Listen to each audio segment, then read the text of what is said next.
거창하다면 거창한데 이제 광주항쟁과 사기의 인물들 중에서 한 명씩 해서 4명을 이렇게 했습니다. 근데 그 두 쌍이 좀 대조적인 커플이라기 좀 그런데 어쨌든 굉장히 대조적입니다. 왜냐하면 그 윤상원 열사랑 형가는 굉장히 짧고 강렬한 그리고 젊은 나이에 이렇게 세상을 떠난 그런 캐릭터고요. 그리고 이제 김대중 대통령하고 그 진문공은 굉장히 길고 그렇게 좀 호흡이 긴 그리고 이 경색어로서의 면모가 있는 그런 이 쌍이기 때문에 근데 역사라는 게 그런 것 같습니다. 굉장히 강렬하게 이렇게 불꽃처럼 사라져가는 사람이 있는가 하면 또 길게 또 이끌어가고 이런 분들도 있기 때문에 역사라는 게 그게 어느 게 옳다 그르다 이렇게 말할 수는 없는 것 같습니다. 그런 스타일 차이일 것 뿐이기 때문에 그래서 뭐 더 찾아보면 더 있을 것 같기는 한데 시간도 한정돼 있고 그래가지고 요 네 분을 갖다가 한번 그 선정을 해서 좀 비교를 해봤습니다. 예. 일단 여러분 너무 잘 아시는 그 리무리아닌 행진곡의 주인공 윤상원 열사. 또 여기 또 대기 광산구시죠. 그 사실은 원래 태어나신 데가 뭐 그때는 광산구가 아니었다고는 하지만 어쨌든 지금 광산구인데 근데 그 인류 역사에서 움직이는 것 중에 하나가 뭐냐면은 얼마든지 편히 잘 먹고 잘 살 수 있는 사람이 굳이 어려운 일에 뛰어들어가지고 고생을 하고 또 일찍 돌아가시고 이런 경우들이 많습니다. 네, 그런 분들이 계셔서 인류 역사가 그래도 이만큼이라도 다들 뭐 출세만 하고 돈만 벌고 이런 생각만 한다 그러면은 그 세상이 어떻게 되겠습니까? 그래서 그런 분들이 계셔가지고 세상이 이만큼 된다고 생각을 하는데 윤상원 열사도 그런 분이시라고 생각을 합니다. 즉 얼마든지 편하게 살 수 있는 능력자였습니다. 원래 외무공시 준비하셨었고 영어도 능통하셔가지고 그 대변인 하실 때 그 시민군 대변할 때 그 외국 기자들을 다 상대를 하셨다고 그러시죠. 근데 그 잘 안 알려진 얘기인데 주택은행에 근무를 하셨었어요. 6개월 정도 봉천동. 제가 그 민주올레나 이렇게 역사 탐방을 많이 하는데 관악구 분들한테 좀 부탁을 했어요. 그 지점 좀 찾아달라. 근데 이제 주택은행이 국민은행하고 합쳤기 때문에 봉천동에 지점이 3개인가 4개 있는데 분명히 이제 그 중에 하나일 거다 그렇게 얘기는 했는데 아직 답이 없네요. 그래가지고 그 주택은행 봉천동 근무를 한 6개월 정도를 하다가 여기를 내려오셨습니다. 그래가지고 또 운명적으로 그 이제 광천동 거기서 들불 야학 그런 걸 하시다가 이제 5.18의 주역이 되시는데 이게 주택은행 근무하신 게 마지막 부모님한테 선물이었다. 그 부모님들은 그래도 아들 그런데 뛰어드는 거 좋아하는 부모는 없으실 겁니다. 솔직히 말하면. 근데 그 부모님한테 그래도 한 번이나마 잠시나마 이제 그런 아들이 이렇게 좋은 데 갔다. 그리고 또 하나가 뭐냐면은 이게 좀 비슷해요. 노무현 대통령이 잘 안 알려주셨는데 그 사법고시 합격하신 다음에 한 6개월 정도 판사를 하셨어요. 대전에서 판사를 하셨는데 그 이제 부모나 주위 사람들한테 자기가 판사를 못한 게 아니라 안 한 거다 라는 걸 보여주기 위해 가지고 한 6, 7개월 원래 처음부터 변호사를 하고 싶어 하셨다고 그러더라고요. 그래서 그런 거랑 어떻게 보면 좀 비슷한데도 겹치긴 하는데 그래서 그 스스로 얼마든지 잘 살 수 있는 사람인데 그걸 이제 스스로 버리고 뛰어들었다는 면에서 돋보이는 분이라고 생각을 하고요. 그리고 그 광천동에서 이제 노동자로 위장 취업을 하셨죠. 근데 위장 취업 아닌 근데 봉급이 반도 안 됐다고. 일은 뭐 훨씬 은행인보다 훨씬 고되고 이제 그런 일이 있었고 그 다음에 그 윤상원 열사 보면 살레시오 고등학교를 가봤는데 거기도 이제 조그만 형상이 있는데 피리 부는 동상이시더라고요. 여기는 이제 생가에 있는 거고 그리고 여러 군데 보면은 이렇게 피리 부는 저걸로 이제 윤상원 열사를 형성한 경우들이 많이 있는데 실제로 피리 불고 탈춤 추고 판소리 창하시고 이런 광대기지 많았던 연극에도 뭐 나오고 막 이런 광대 기질이 굉장히 많았던 그런 끼 있는 좋은 의미로 끼가 있었고 또 책을 좋아하고 이 사회 문제라든가 약자에 대해서 고민했던 청년이었다라는 게 이제 윤상원 열사의 면모 중에 하나랄까 생각을 합니다. 여기 이제 제목이 좀 희한한데 계산을 할 줄 모르는 전략가. 계산을 할 줄 모르는데 어떻게 전략가가 되냐라고 말씀하시겠지만 계산은 자기 일에 대해서는 자기 일신에 대한 계산은 안 한다는 거예요. 그런데 그래서 6개월 만에 은행 아까 말씀드린 사직을 했고요. 그 다음에 이제 들불 7열사 중에 하나 이제 박관현 열사가 그때 이제 전남대 학생회장에 출마를 했었습니다. 근데 군대 다 갔다 와서 상당히 늦게 학생회장에 출마를 했어요. 25세인가 26세인가 아마 상당히 늦은 나이에 그걸 출마를 했는데 완전 촌놈이었대. 머리는 똑똑한데 완전 이제 촌놈이었고 그래가지고 뭐 고무신 신고 다녔다 그럽니다. 그래가지고 너 이러면은 당선이 안 된다 그래가지고 구두 사서 입히고 자기 있던 양복 주택은행에 다녔던 양복 입히고 막 그래가지고 좀 세련되게 해가지고 근데 또 끼가 있어가지고 연설을 무지하게 잘했더니 그래가지고 굉장히 무명 후보였는데 단순히 압도적으로 60몇 프로로 총학생회장에 당선을 시켰습니다. 그래서 상당히 전략적인 안목 같은 것도 좀 있으셨던 분이고 그래서 박건환 열사도 여기 우리 이제 김영수 선생님 여기가 다 영광 사시는데 고향이 영광이시죠? 예. 그때 연설을 하도 잘해가지고 뭐 제2의 김대중이 나타났다 뭐 이제 광주 분들이 이제 뭐 그렇게까지 얘기하셨던데 나중에 이제 82년에 붙잡히셔가지고 이제 산화를 하시는데 그 얘기까지 하면 너무 길어지고요. 그래서 저는 광천동에서 노동운동과 야학을 하시면서 이제 준비를 하고 계셨던 거죠. 사회 변혁으로. 그런데 5.18이 터져버리고 말이죠. 그래가지고 광주항쟁이 터지면서 시민군 대변인을 맡으셨죠. 아까 말씀해 주셨지만 그래서 투사회보라는 걸 제작을 하셨죠. 뭐 여기 광주 분들은 잘 아시겠지만, 근데 저는 좀 읽어봤는데 굉장히 전략적인. 예를 들면은 좀 심하게 얘기하면 가짜 뉴스도 하긴 했어요.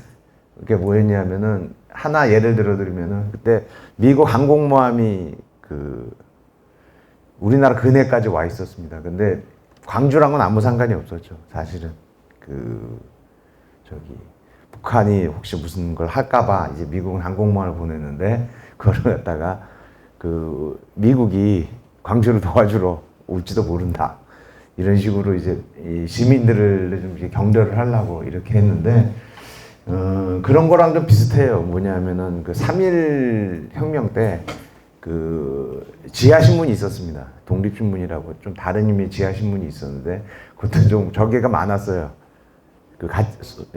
지금 관점으로 보면 이제 가짜 뉴스라고 할 수 있는 부분들이 많이 있었는데 또 그렇게 약자들이 싸울 때는 또 어쩔 수 없는 부분이 있었다고 생각을 합니다. 그래서 단순히 이렇게 어떤 그런 객관성이라든가 또는 뭐 어떤 이제 몰입이라든가 이걸 좀 특정 부분에 대한 몰입 같은 걸 하질 않고 상당히 전략적으로 투사회보를 만드셨더라고요. 그래서 그리고 뭐 잘 아시다시피 1957년 5월 27일 도청 새벽에서 도청에서 산화를 하시죠.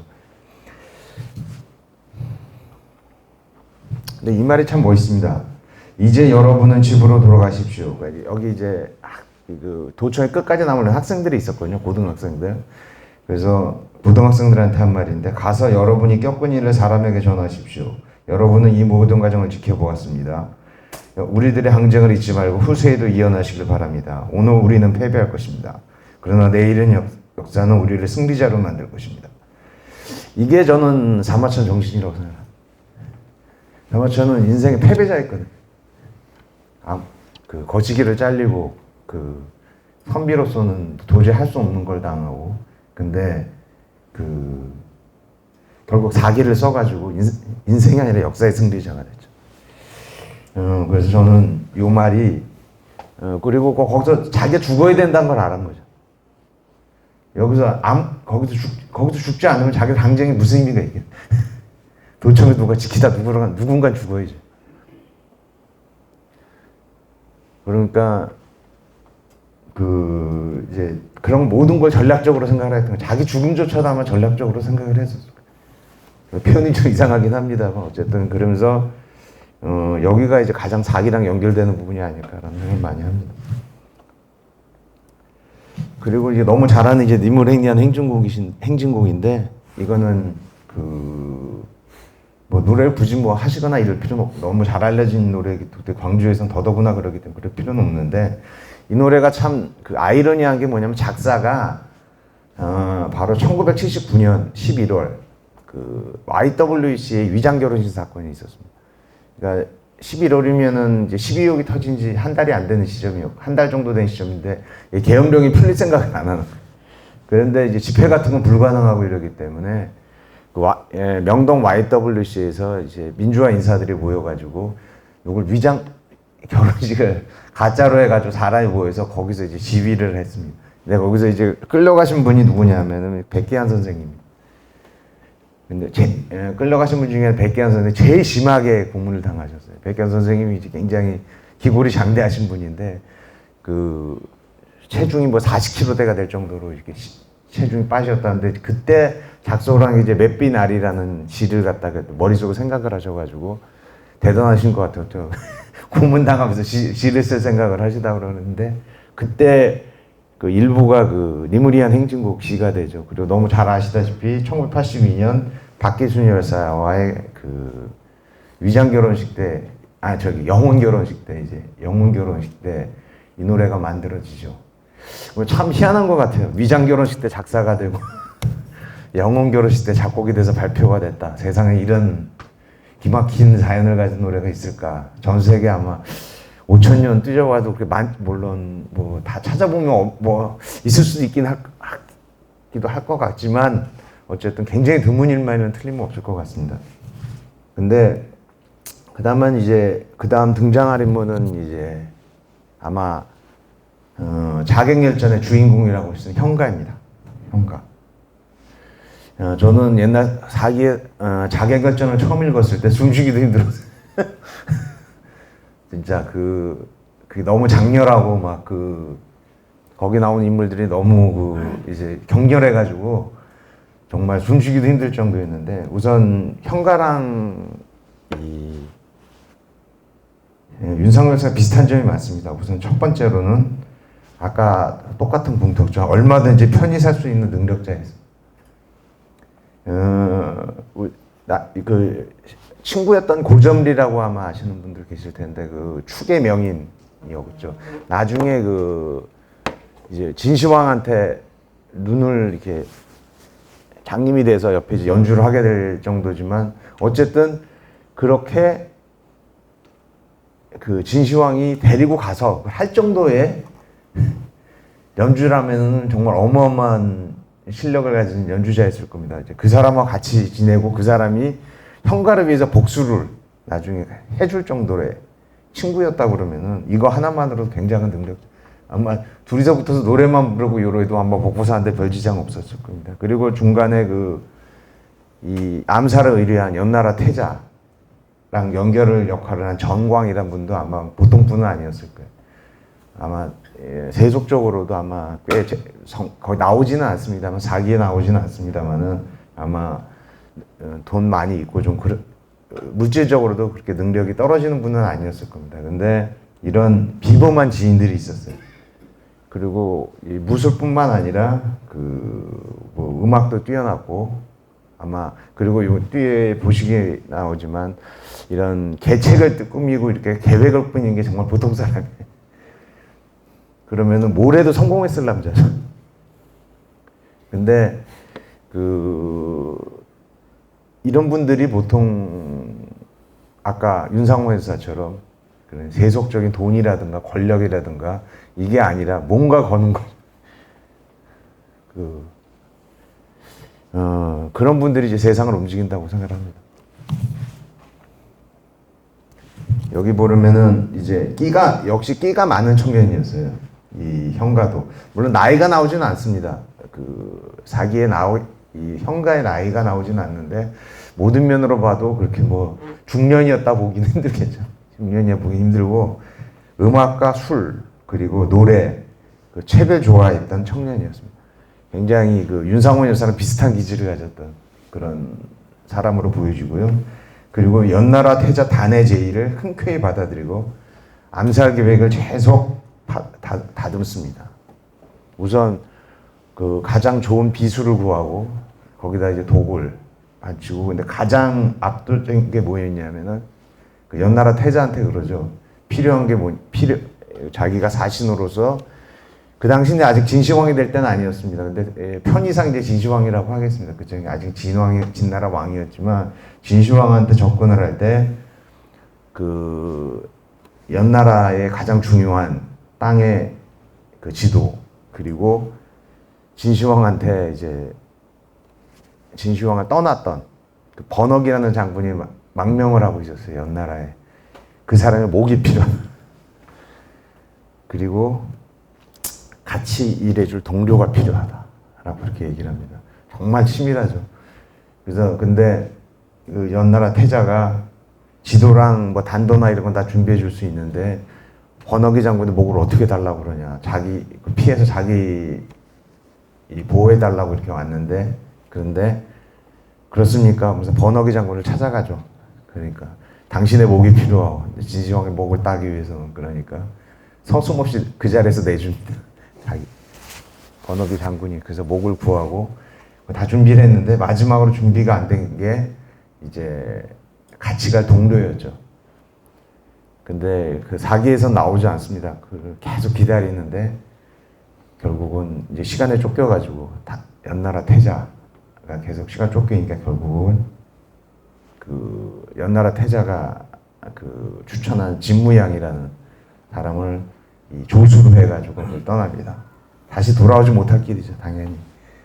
그래서 그 기분이라는 거 참 뭐라고 하기 힘들 겁니다. 그래서 그 다음 게 그 유명한 역수가죠. 여기를 이제 건너서 진나라 수도로 가는데 바람소리 쓸쓸하고 역수는 차구나 장사항밤 가면 돌아가지 못하리. 이 뒤에만 이 장사 일거해 북부를 요 말은 그 우리나라 너무 잘 아시는 그 이준열사가 그 헤이그 특사로 떠날 때도 이거를 그대로 하셨고 윤봉길 이사도 떠나가실 때 이 말을 했습니다. 그래서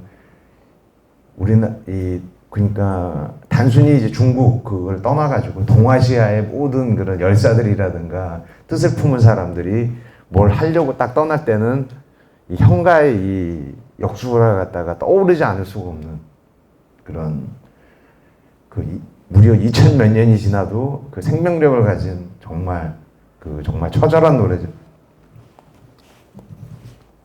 이것만 봐도 형가라는 사람이 이제 얼마나 이 풍류도 갖추고 품격도 갖추고 이런 인물이었다는 걸 알 수가 있겠습니다. 이게 화상석이라고 그래가지고 한나라 때 나온 이제 돌로 만든 그런 그림들이었는데요. 이게 여기 보면 이제 진나라 왕 여기 이제 저기 엎드려 있는 데서 벌벌 떨고 있던 그게 이제 연나라 태자가 했던 조수 진무양 여기 형가 이렇게 있는데 이 이야기가 엄청나게 퍼져 있었던 거예요. 그러니까 지금으로 말하면 이제 인기 드라마 같이 누가 이제 말로도 해주고 이게 그림으로도 이렇게 해주고 이게 굉장히 많이 발굴이 됩니다. 그래 화상석이라고 그러는데 이것만 봐도 그 이야기가 얼마나 이제 강했다는 걸 알 수가 있었죠. 이게 이제 뒤에 보면은 탑이 있는데 이게 역수를 바라보는 탑이 형가탑입니다. 자객을 위해 저렇게 엄청난 탑을 세워주고 앞에는 이제 형가의 상이죠. 이게 역수입니다. 우리 김 교수님이 가셔서 이렇게 저한테 주신 건데 그런데 결국은 실패를 합니다.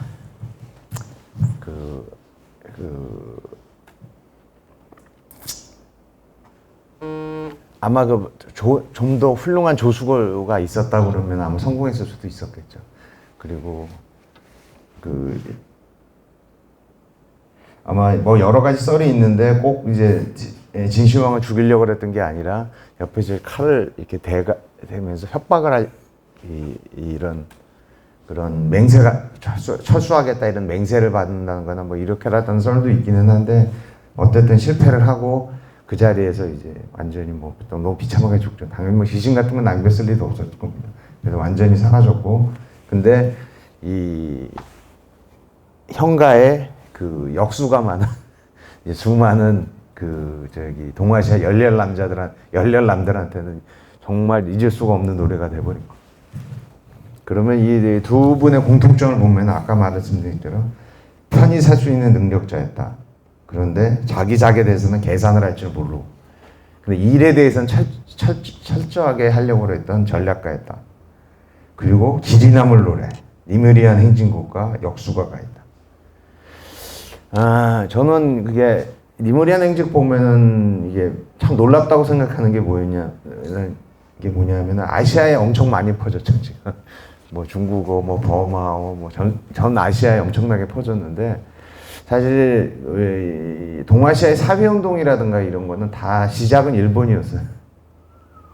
1910년 일본 그러면 다이쇼 데모크라시라고 부를 때 거기서 시작한 게 무슨 개념어라든가 다 그때 생겼고, 근데 그래서 일본이 원조라고 할 수가 있어요.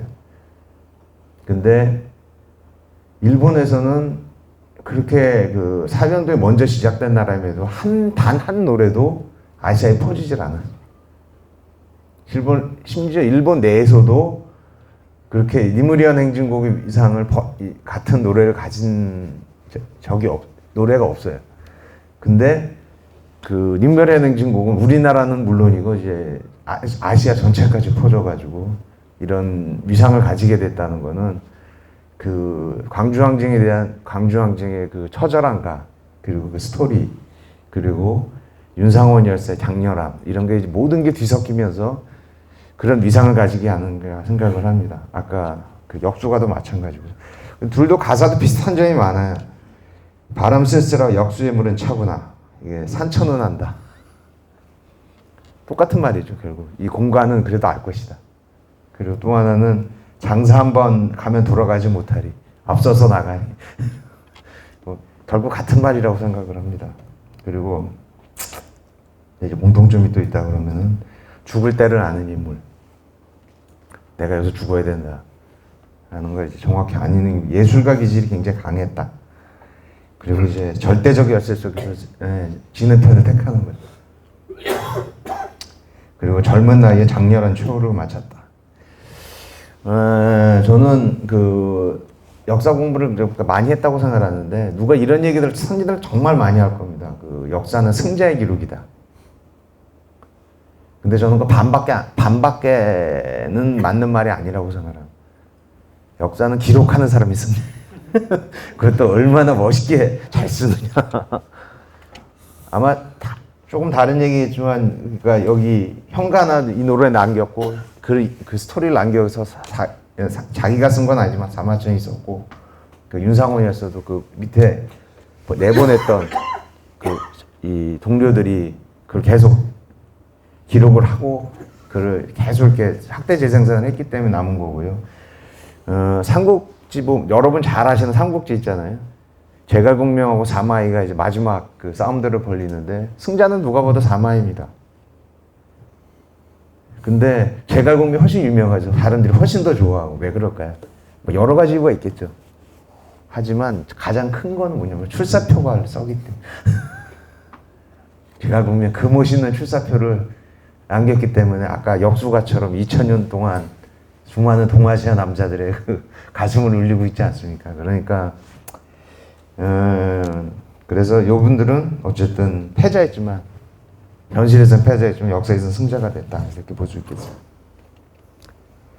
그 다음에 이제 후광 김대중 선생님입니다. 이게 뭐 5.18 자체를 갖다가, 항쟁 자체를 갖다가 그 당시에는 이제 김대중 내라는 뭐 사건이 되어버렸죠. 그러니까 당연히 뭐 주인공 중에 한 분이 될 수밖에 없죠. 그래서 잘 아시기 결국 나중에 이제 자서전에서 밝히시는데 서자로 태어났다고. 그 당시는 이제 부인을 열어뜯는 경우들이 상당히 많아요. 서자로 태어났고 변방의 섬 하이도에서 태어나셨습니다. 그리고 낙선을 3번이나 하셨고 겨우 당선이 됐는데 61년이군요. 죄송합니다. 이거 잘못했네. 61년에 당선이 됐었는데 그 5.16으로 인해서 이제 무효가 되고 막 그러시면서 배지 하나 다는 것도 굉장히 힘들었죠. 그리고 1972년 이제 병 치료로 해서 일본 가셨다가 유신이 터지면서 일본 망명을 하시게 되고요.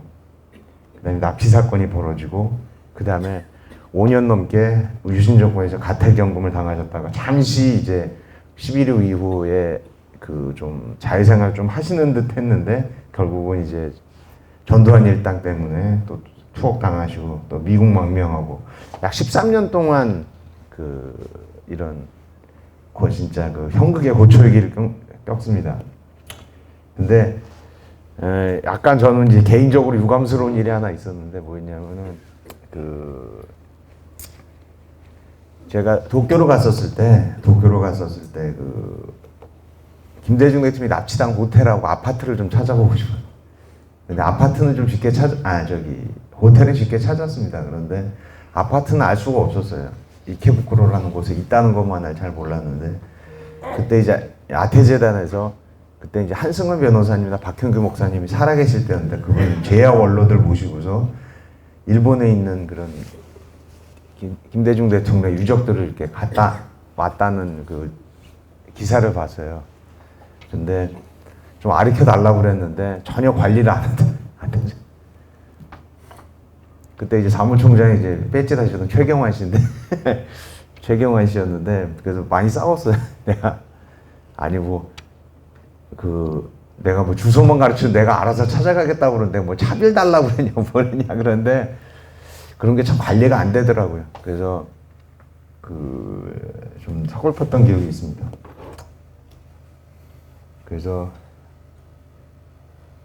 저도 하이도를 딱 한 번 가봤는데 지금은 뭐 천사대교가 있기 전에 한 번 가봤었는데 목포에서 이렇게 배를 일부러 나눠서 탔어요. 이게 뭐냐면 한 번은 좀 완행 섬 다 들려서 가는 배를 탔고 하나는 이제 약간 한두 번만 들려서 가는 배를 탔는데 늦은 배를 타니까 4시간이 걸리고 빠른 배를 타니까 2시간이 걸려요. 근데 옛날 1924년 태어나셨을 때는 거의 목선으로 왔다 갔다 하는 수준이어서 정말 하루 종일 걸렸다고 그러는 말이 맞을 것 같더라고요. 근데 참 모든 걸 떠나가지고 이런 섬에서 대통령 되셨다는 것 자체가 진짜 대단하다. 그런 생각을 많이 했었습니다. 대기 만성이시죠, 누가 봐도. 맞아요. 98년 2월에 이제 대통령 취임, 12월에 당선되시고 2월에 대통령 취임하셨는데 만 74세였습니다. 실제로 한두 살 더 많다고 그러는 게 정설이기 때문에 75, 6세 정도는 되셨을 겁니다. 그리고 근데 저는 김대중 대통령은 민주화운동 뭐 이런 투사라든가 이런 운동가라기보다 경세가 세상을 경영해줬던 분으로 더 높은 평가를 받아야 된다고 생각합니다. 지금 21세기 한국을 설계하신 분이라고 해도 과언이 아니다. 저는 이렇게 생각하는데 가장 흔히들 얘기하신 게 외환위기 탈출하고 남북관계 개선 뭐 이런 얘기를 하시는데 그것보다 더 중요한 거는 지금 의료보험을 그때 통폐합하셨어요. 그때는 기억하시지만 옛날엔 저기 다 달랐거든요. 지금 지역하고 지역하고 이제 직장이 있고 그것도 이제 공단 산에서 관리를 하죠. 근데 그때는 공무원들 달랐고 농어민 달랐고 막 그랬거든요. 근데 그때 그냥 놔뒀으면은 저건 좀 코로나 이럴 때 참 어떻게 있었을까. 굉장히 혼돈도 많이 가고 아마 이 백신 접종 같은 것도 굉장히 힘들고 그러지 않았을까 생각을 참 많이 합니다. 그리고 일본 대중문화 개방과 문화산업육서 그때 상당히 우려를 많이 했었는데 그때 일본 문화 개방하신 건 대단한 용단이었다고 생각합니다. 당장은 손해받을지 모르겠지만 그때 그렇게 선제적으로 하셨기 때문에 우리나라 대중문화도 이렇게 그 자체 경쟁력을 갖추게 됐고 지금 한류라든가 이런 거 생기게 된 것도 그 DJ 뭐 전부는 아니겠지만 김대중 대통령이 상당 업적이라고 생각합니다. 그리고 뭐 정보화 시대 그리고 의학 분업 뭐 이런 것도 굉장히 큰 업적이라고 생각합니다. 그 좀 안타까운 것도 있죠. 어쩔 수 없이. 왜냐하면은 의사들이 이제 80% 정도가 거의 이제 국민의힘 빨간당을 지지하거든요. 근데 그 이유가 이제 의학 분업 때문에 그래요. 자기들이 이제 리베이트를 못 받게 돼.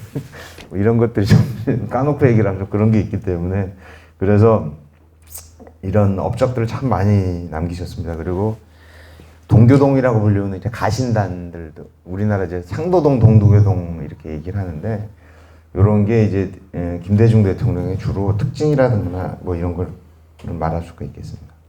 근데 그 김대중 대통령이 이제 완벽한 비주류였잖아요. 완벽히 변방의 섬 출신인데다가 대학도 못 나오시고 이랬는데 그걸 이제 극복하실 수 있었던 상당한 이유는 이효 여사 덕분이었던 거예요.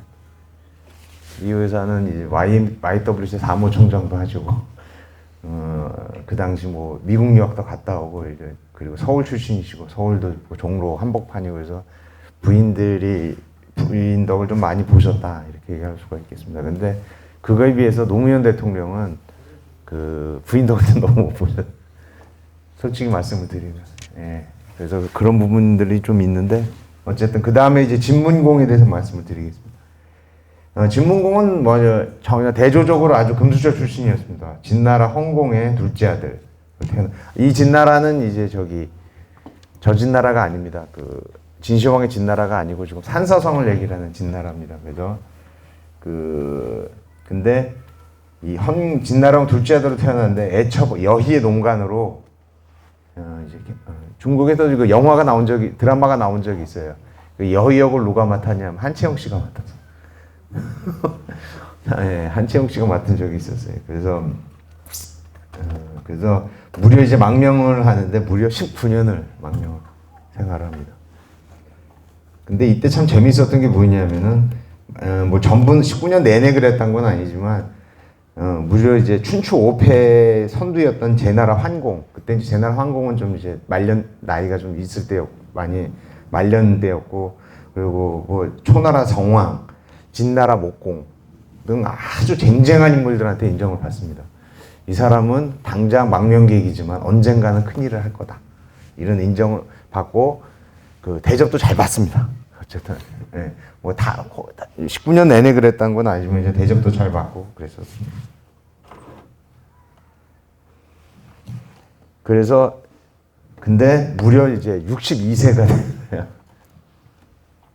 진나라의 군주가 되고 4년 후에는 성복전투라는 초나라와의 전투. 거기서 이제 초나라 성왕한테 옛날에 망명을 했었는데 초나라 성왕이 당신이 진나라의 왕이 되면 뭘 해주겠냐 그러니까 전쟁에 붙는다고는 져드릴 순 없고 제가 사흘 거리를 물러나 드리겠습니다 라고 얘기했죠. 그래가지고 벽왕삼사라고 그러죠. 교수님 대피삼사. 그래서 어쨌든 3번 이렇게 물러나게 되는데 근데 어쨌든 그 전투에 승리를 합니다. 그리고 4년 후에 세상을 떠는데 그 진나라의 역사는 700여 년에 달해요. 이제 선조부터 시작을 해가지고 나중에는 이제 자기 유력 대신들한테 나라를 빼앗깁니다. 그것도 이제 세 가문이 나눠 가지는데 그 진나라 역사를 다룬 게 진세가인데 그 내용의 3분의 1이 오늘 진문공한테 할당이 돼 있습니다. 700년 중에서. 물론 뭐 이분이 이제 왕노릇한 것뿐만 아니라 이제 그전 이제 유랑생활 했던 거 이런 것도 포함은 돼 있지만 그래서 그 굉장히 늦은 나이에 왕이 됐지만 8년 동안 그 좋은 업적을 남기고 그 역사에 이제 큰 획을 긋습니다. 이게 이제 교수님 이게 태원에 있나요? 네, 태원에 있죠. 진나라가 지금 이제 산서성이라고 그러는데 거기 그 수도가 태원입니다. 태원에 있는 곳에 이 진문공의 상이 있습니다. 이 19년 동안 그 자기를 이렇게 모시고 다녔던 그 가신단들이 있습니다. 조최, 선진, 호모, 구모, 서신 등이라 같은 가신단들이 있었는데요. 근데 결국은 근데 그 딱 한 사람은 안 챙겼어요. 계자추라는 사람. 이래가지고. 그래서 깜빡했는데 이 양반이 이제 숨어서 안 나오는 거예요. 그래서 불을 지르면 나오겠지 그랬는데 그냥 타서 죽습니다. 그래가지고 너무 안타까워가지고 그날은 이제 찬밥을 먹는, 그래서 한식이란 말이, 한식이라는 그 명절이 이제 명절 아닌 명절이 이제 그때 생겼는데, 어쨌든 그런 잘못은 저질렀어요. 계자추를 안 챙긴 건 분명히 이제 진문공이 과오기 때문에. 근데 진문공에게 가신단의 관계는 후세 동아시아 선비들 또는 주군 관계들한테 굉장히 모범이 됩니다. 근데 이제 100년쯤 지나면 또 세상이 달라져가지고 결국은 여기 이제 가신단 중에 조최라는 사람은 그 나중에 진나라를 나눠 갖게 되는 세 집안 중에 하나가 됩니다. 이제 그런 것들도 되는데 어쨌든 이 굉장히 이제 강력한 그야말로 모든 걸 같이 이 생사고락을 같이 했던 가신단들이 있었다는 거죠. DJ랑도 이런 건 비슷합니다. 물론 그 가신단이 뒤에서 그 훗날 어느 정도 좋은 역할을 했느냐 이건 또 다른 평가를 받아야 되겠지만 어쨌든 이런 면에서 이제 비슷한 점들이 많습니다. 그래서 이제 김대중 대통령과 이제 진나라 문공 공통점을 말씀을 드리면은 첫 번째가 그 아까 말한 대로 굉장히 오랜 망명 생활을 했다. DJ는 다 합치면 한 10년, 잠깐 그 서울의 봄 기간을 빼면 12년 정도, 그리고 그 진문공 19년이었고요. 그리고 그럼에도 국제적으로 굉장히 인정을 받는 인물이었어요.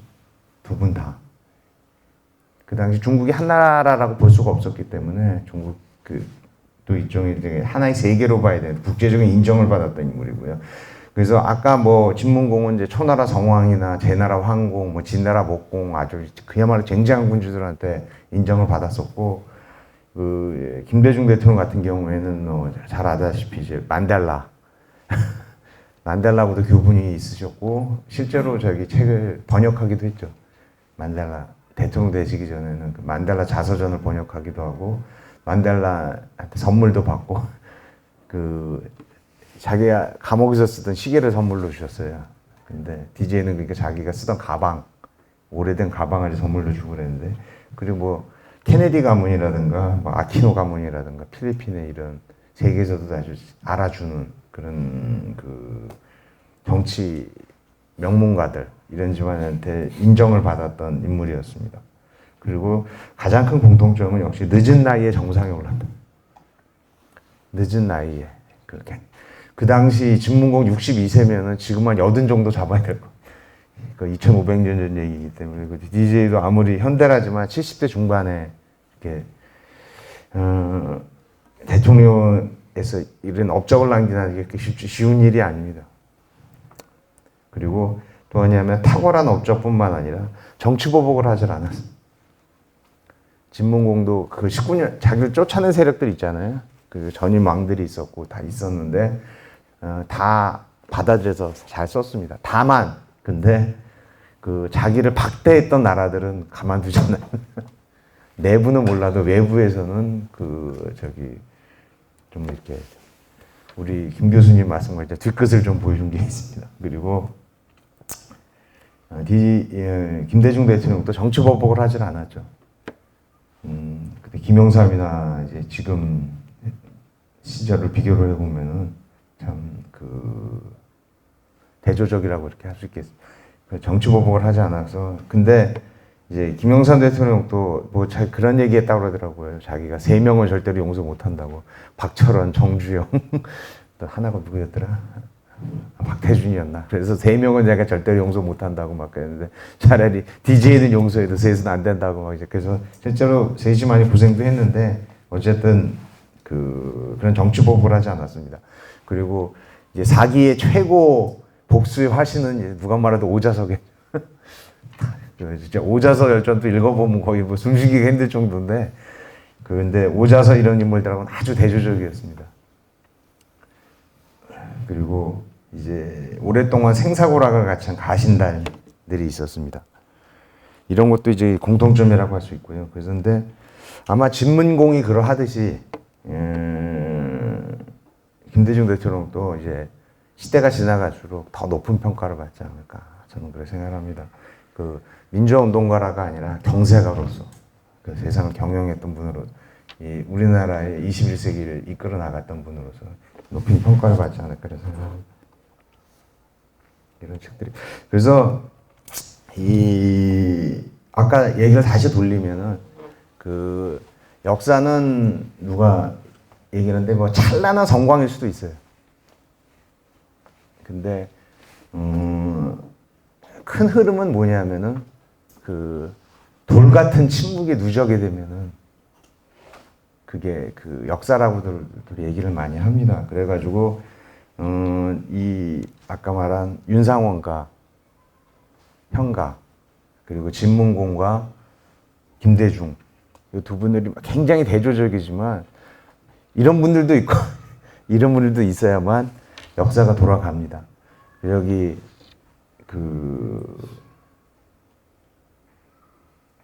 뭐 그렇다고들 얘기를 하죠. 중국사를 봐도, 중국 현대사를 봐도 뭐 누가 그런 얘기를 했는데, 마오쩌둥이 모택동이 없었으면은 그 중국혁명 불붙지 않았을 것이다. 하지만 주울레가 없었다고 그러면 다 타버렸을 거예요. 이랬들 얘기를 하고요. 그래서 또 중요한 거는 아마 태사공 사마천께서 아마 5.18을 기록할 때 어떻게 기록하셨을까라는 생각도 해봐요. 네.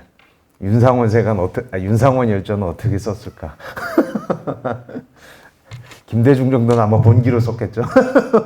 김대중 정도는 아마 본기 정도로 썼을 거고, 근데 그런 상상도 해봅니다. 그래서 나중에 니무리안 행진곡은 어떻게 배치를 해서 어떻게 뽑았을 거예요. 그 후세의 평가라든가 그런 거에 대해서도 생각들을 많이 합니다. 그리고 굉장히 중요한 건 뭐냐면은 5.18은 저게 있잖아요. 스토리라든가 뭐 인물들 그런 것도 있지만 기록관이 따로 있잖아요. 옛날 가톨릭회관 금남로인 그거를 이제 개조한 기록관이 있는데 그런 수많은 기록들이 남아 있다는 것. 그게 또 무려 유네스코 문화유산까지 올라가 있다는 것. 이런 거는 아무도 흔들 수 없는 그런 거라고 봅니다. 이제 광주 항쟁을 이제 폄하하고 뭐 이렇게 끊임없이 이렇게 하려는 세력들이 많이 있습니다. 근데 저는 그런 생각들을 참 많이 해요. 뭐냐면은 걔네들이 소위 나라를 지킨다고 했던 고문실이랑 이런 거는 다 없앴어요. 아마 남영동 대공부실 정도는 워낙 상징성이 강하기 때문에 이제 남아 있고, 좀 있으면 이제 민주운동 기념관 이런 걸로 이제 바뀌겠지만, 그 외의 시설들은 건물들이 남아 있다고 해도 고문실이라는 건 싹 없습니다. 지하 고문실들 다 이제 부셔버렸고, 남아 있는 게 없어요. 근데 그리고 영화 변호인에 나왔던 그 고문실 있지 않습니까? 그것도 초량동 어디 있었는데 그것도 없어졌어요. 저는 그래서 늘 묻는 거죠. 너희들이 그렇게 나라를 지킨다고 자기들이 옳다고 했던 시설들, 했던 행동들 아니냐. 근데 왜 그 장소를 다 없애냐.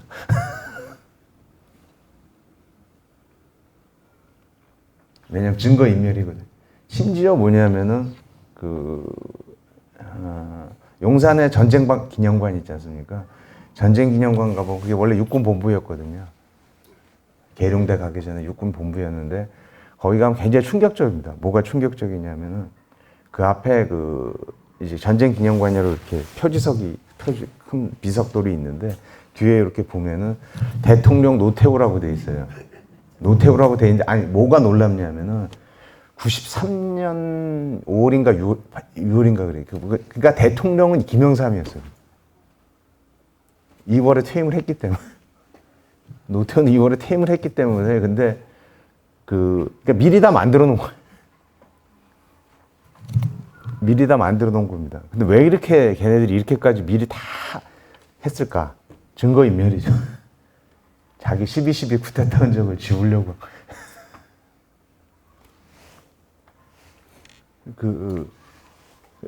거기 육군본부나 이런 건물들이 남아 있었어야 되는데, 적어도 한두 동 정도는 남아 있었어야 되는데, 그래서 그런 게 다 사라졌습니다. 그래서 어느 형가가 자객일지 모르고 윤상원 열사가 그 당시 광주 폭도였을지도, 걔네들이 볼 땐 그럴 수도 있겠죠. 진시황이 볼 땐 자객이었고 윤상원 열사는 폭도였을 수도 걔네들 볼 땐 그럴 수도 있겠죠. 근데 그런 기록들이 남고 증언들이 남고, 근데 자기들은 그런 거를 참 힘겹 인정을 마음속으로는 인정을 안 하는데, 결국 하는 짓들 보면은 다 자기들이 하는 건 증거입니다. 어느 쪽이 옳은가, 뒷사람들이 뭘 기억하느냐, 이런 거에 대해서는 정말 너무 명확하다고 봅니다. 그런 거에 대해서. 그래서 2500년 전, 2000년 전 인물들이었지만, 지금 사람은 다 똑같다. 사람은 결국 이렇게 의에 살고, 이렇게 또는 장기적으로, 또 어떤 사람들은 기다려서 때를 기다리다가 때가 되면은 또 나라 국가 민족을 위해서 또 이렇게 큰 일을 한다. 그런 인물들이 역사를 만든다라는 거고, 이런 인물들이 참 광주랑 사기 보면 전혀 비슷하지 않은 얘기들 같은데, 너무 사이가 많이 나고 비슷한 얘기 같은데, 이런 공통점을 또 찾게 해주시도록 공부를 하게 해주셔서 오늘 김 교수님께 다시 한번 감사드립니다. 재미없는 강의 들어주셔서 감사합니다. 예.